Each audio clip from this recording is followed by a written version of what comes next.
ধরো কোনো এক রাতে আমি মরেই গেলাম, যথারীতি তোমার মতো করেই তোমার দিন শুরু হলো, কিন্তু তুমি আমার খবর তখনও জানতে পারোনি। জানবে কি করে? বরাবরের মতোই আমাদের মনোমালিন্য চলছিল। সকালবেলা কেউ টেরই পেল না আমি নেই। সবাই ভাবলো রাত জেগেছে হয়তো, ঘুমাক আর একটু। সকাল পার হয়ে সূর্য যখন মধ্য গগনে, এবার কারো কারো মনে হলো এখনও কেন উঠছি না আমি। দুপুরে রান্না না হলে বাড়ির সবাই খাবে কি? প্রথমে কেউ কেউ নাম ধরে ডাকলো, তারপর যখন উঠছি না তখন বেশ জোরে নাম ধরে ডাকলো কয়েকবার। তারপর যখন গায়ে ধাক্কা দিল জোরে, তখন টের পেল আমার শরীর হিম শীতল হয়ে আছে।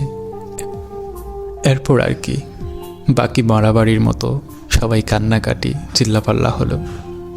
কিন্তু তুমি তখনও জানো না আমি আর নেই। জানবে কি করে তুমি যে আমার সাথে জেদ দেখাচ্ছ? আগে কখনোই কল করবে না আমাকে তুমি। এর মাঝে দুপুর গড়িয়ে বিকেল প্রায়।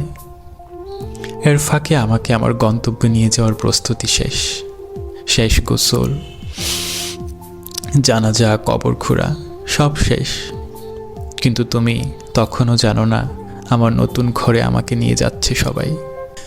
বাদ আসর আমাকে সবাই আমার নতুন ঠিকানায় রেখে এলো। এরপর হলো সন্ধ্যা, তবু তোমার থেকে শুভ সন্ধ্যা তোমাকে এই মেসেজটুকু আর এলো না। আসবে কি করে? আগে মেসেজ দিলে যে তুমি আমার সাথে করা তোমার প্রতিযোগিতায় হেরে যাবে। সন্ধ্যা পার হয়ে রাত হলো, তুমি রাতের খাবার একাই খেয়ে নিলে। অনেক সময় ভিডিও দেখলে, তারপর ফেসবুকে আসলে, কি মনে করে আমার ইনবক্সে আসলে। এসে দেখলে আমি আরও 22 ঘন্টা আগে অ্যাক্টিভ ছিলাম। একটু আশ্চর্য হলে, হয়তো একটু চিন্তিত হলে। প্রথমে ভাবলে আমাকে নিজে থেকে নক করলে তুমি হেরে যাবে। পরে ভাবলে দেই একটা কল, কিছু একটা বলে কথা অন্যদিকে ঘুরিয়ে দেব। কল করলে আমার নাম্বার বন্ধ, আবার করলে আবার, অনেকবার চেষ্টা করলে, বেশ কয়েকবার করলে, কিন্তু নাম্বার বন্ধ দেখাচ্ছে। এবার তোমার একটু ভয় লাগলো, অসুস্থ হলাম কিংবা কোনো দুর্ঘটনা হলো না তো। তারপর আমার অনেক বেশি কাছের একজনের নাম্বারে কল করলে, বেশ কয়েকবার কল করলে।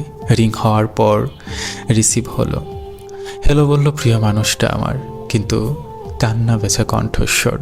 তুমি একটু জুড়ে বললে কি হয়েছে, আমাকে খুঁজলে। ওপাশ থেকে জানিয়ে দেয়া হলো আমি আর নেই এই পৃথিবীতে। রাতে ঘুমানোর পর আর উঠিনি। এরপর তোমার অনুভূতি কেমন হবে? অবাক হবে, চিৎকার করে উঠবে, নাকি আপদ বিদায় হয়েছে ভেবে স্বস্তি পাবে? আমি জানি না সে সময় তোমার অনুভূতি কেমন হবে। শুধু আমি জানি আমার সাথে ইগো নামক যে প্রতিযোগিতায় নেমেছিলে তুমি, আমি এই পৃথিবী থেকে বিদায় নিয়ে সেই প্রতিযোগিতায় তোমাকে হারিয়ে দিয়ে যাব।